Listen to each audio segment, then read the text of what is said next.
You guys today, how much longer will this united front of the players union stay united as bills pile up, as cars get repossessed, as they begin to get kicked out of their apartment complexes? How much longer until the 10th, 11th woman on the roster, the ones who make $80,000? So here's the question that's got WNBA leadership losing sleep these days. The players union is putting up this solid wall of unity. They got 97% backing for strike authorization, but when you look deeper, there's this major issue brewing. 2/3 of the league isn't part of Unrivaled. Those players aren't collecting those fat $220,000 checks for 2 months of basketball. They're stuck watching their savings disappear while the big names are banking. Oh, this is an article by the Sports Business Journal. Talks between the WNBA and Players Association have stalled, and the union's, quote, upper hand at the bargaining table is slipping as soon as the players will be faced with the question of how long they can hold out, according to Adam Minter of Bloomberg News. It is a necessary but dispiriting thought, considering that the leverage was well earned.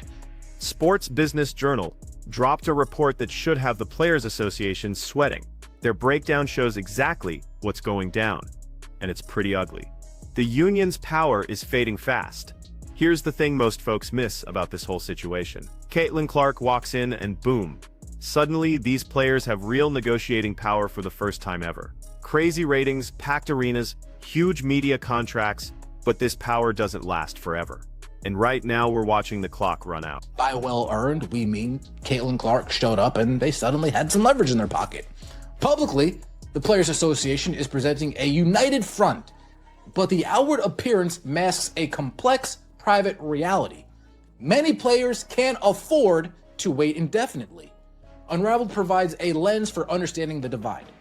This season, 54 top WNBA hoopers, about a third of the WNBA's active rosters in 2025, are participating in Unrivaled. For them, Unrivaled and its big paychecks of roughly $220,000 for an 8-week season are a nice cushion while negotiations. Let's crunch these numbers real quick. For 2025, you've got 54 elite WNBA players. That's roughly 1/3 of active rosters competing in Unrivaled. Each one's pulling in around $220,000 for 2 months of work. Pretty sweet safety net when contract talks stretch out. But think about those other 100 players. The ones earning that $80,000 base, your role players. Your bench riders, those 11th and 12th roster spots. No endorsement money coming in. No unrivaled paychecks. These are the players who'll crack under financial stress first. AKA, they're gonna dry up on their savings. AKA, they're gonna need money. AKA, they got bills. A WNBA lockout or strike also poses economical risks for the WNBA. The league is in a much stronger financial position than its players to withstand a protracted delay or cancellation. Well, no shit. Pardon my language. Duh. Now, Natasha Cloud actually spoke about this before, and we've talked about this, that the players in Unrivaled, they don't really care about the other 100 players in the league. This gets really wild when you dig into it. Natasha Cloud actually spoke about this exact situation earlier. The players in Unrivaled, let's keep it real here. They're not exactly worried about those other 100 women in the league. A lockout happens, and they're golden. They'll just stretch out the Unrivaled season, pocket more cash, keep playing ball. Life stays comfortable for them.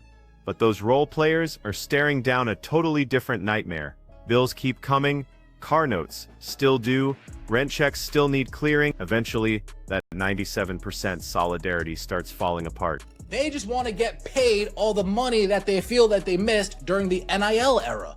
That's what a lot of this is, along with ego. A lot of this is players that missed the NIL era, sees Caitlin Clark. They don't want to admit it, but she's the dollar signs here. And they say, well, this is our only chance, really. This is our only chance that we're going to be able to cash in. Let's try our best. A huge chunk of this boils down to pride and lost chances. Tons of these veteran players completely missed the NIL revolution. They watched college kids start pulling millions while they were grinding overseas for 70 grand annually. Then Caitlin Clark arrives on the scene. Suddenly, real money starts flowing into the league. This might be their shot, possibly their only shot to get paid. So they're going all out, demanding 30% of gross revenue plus a $10.5 million salary cap. Problem is, they might be pushing too hard. Talking about WNBA could be weeks away from delaying season. Despite releasing the schedule earlier this week, the WNBA likely needs to agree to a CBA by February to start the season on time. The WNBA wants everybody to believe the 2026 season will tip off on May 8th. It asserted as much with an announcement of a 44-game slate and a statement that explained in part the move was to allow, quote, essential planning to begin. The reality of where collective bargaining agreement negotiations stands paint a different picture. What the league put on the table actually looks pretty solid. Top salary hitting $1 million, climbing past $1.3 million with revenue sharing included. They're offering around 70% of net revenue across the whole contract. Salary cap kicks off at $5 million year one, then grows as the league grows. That's a monster jump from current pay scales. But the union wants more. They want gross revenue as the baseline instead of net, which creates a fundamental gap that could cost hundreds of millions. Right? Maybe they'll get the point and send us something better. But remember, Breanna Stewart yesterday said, oh, they're starting to see the light at the end of the tunnel. How can you see the light at the end of the tunnel, you liar? Yeah, whatever. In that proposal, the union is seeking a 30% share of the league's gross revenue and a salary cap of $10.5 million. The league's latest proposal includes a max base salary of $1 million, which would increase to more than $1.3 with revenue share. The league's proposing roughly 70% of its net revenue over the span of the deal. The salary cap would be at $5 million in year one and would grow in tandem with the league's revenue. Let's break down what's really on the line here. Annie Costabili's reporting suggests the WNBA might be weeks from pushing back the season, even though they dropped the schedule this week. 44 games starting May 8th. But the inside story paints a different picture. As of January 23rd, the Players Union was still waiting to hear back from the league about a proposal they sent almost a month earlier. They sent it before Christmas, holidays came and went. 2 full weeks later, and here we are in late January with complete silence from the league. Best case scenario for free agency would be early March, and that's if the ink dries on a new CBA by early February, giving the WNBA the rest of the month to plan and conduct an expansion draft. Multiple league sources believe the best case scenario would be early March, given the ink dries by early February. We are about 2 weeks away from early February. February's in 7 days. 8 days. 2 weeks, we're sitting what, February 5th, February 6th?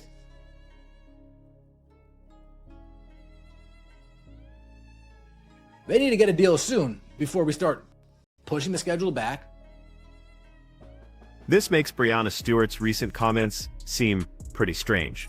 She said yesterday they're beginning to see progress ahead.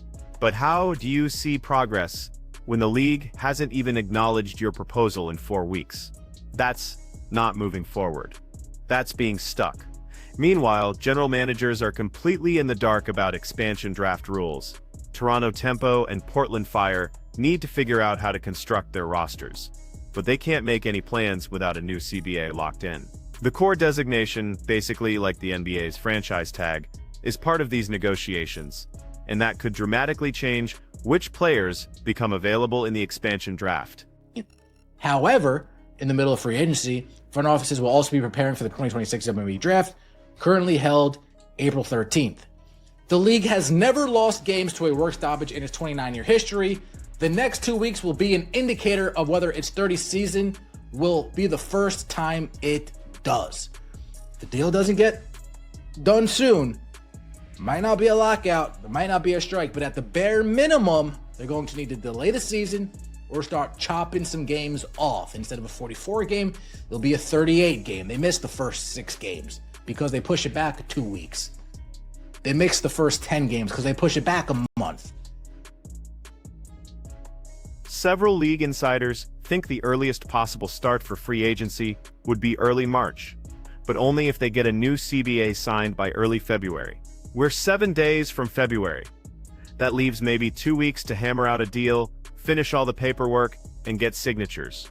Then they'd need the rest of February to organize and run an expansion draft. Normal years see free agency starting early January, with big signings wrapped up by early February.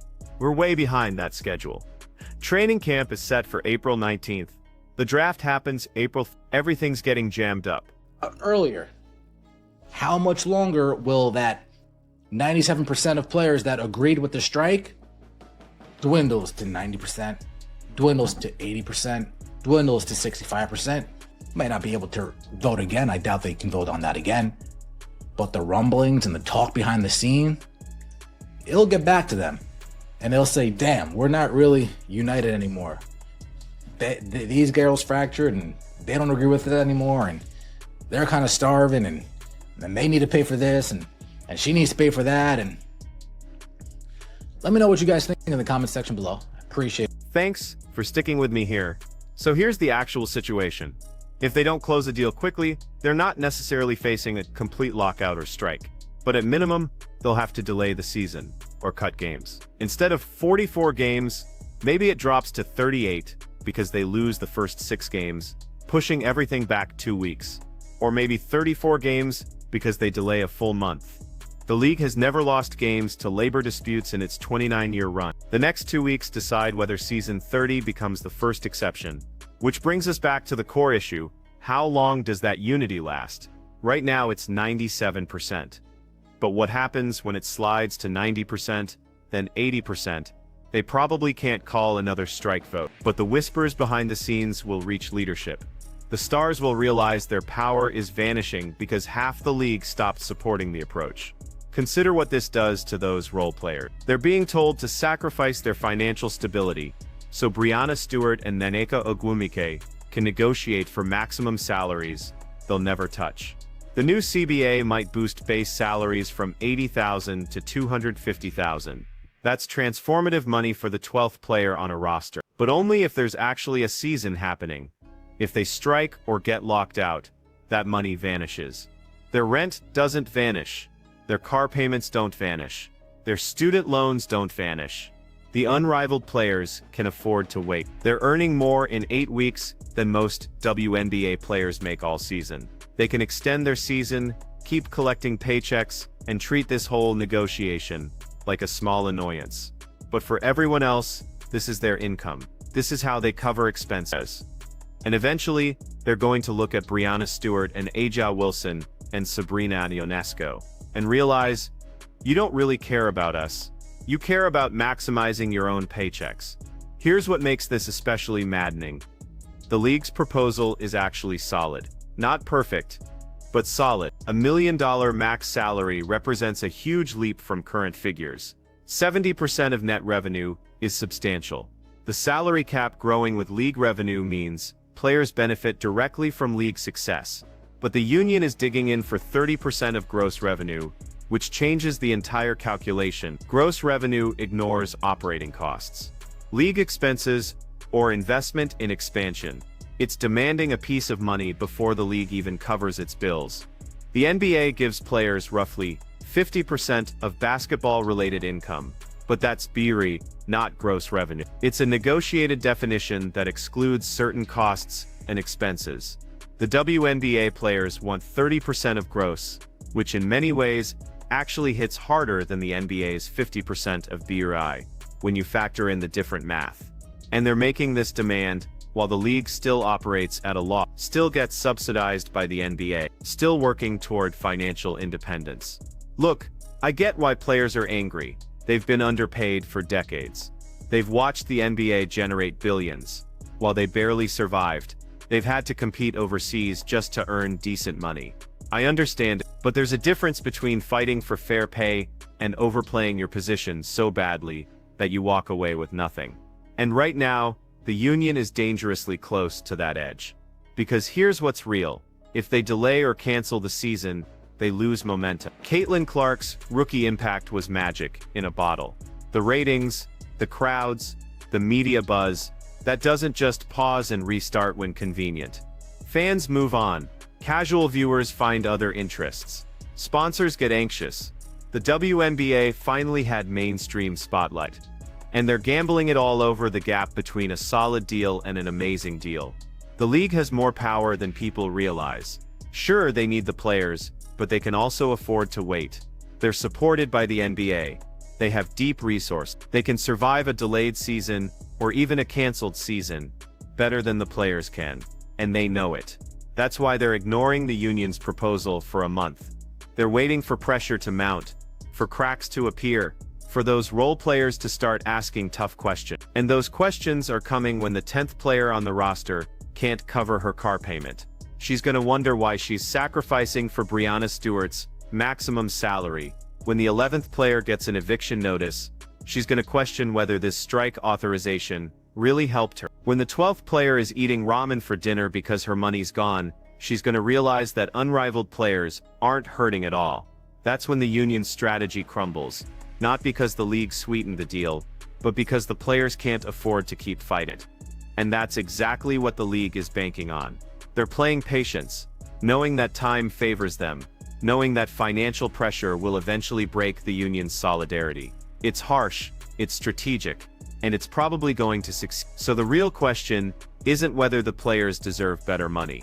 They absolutely do.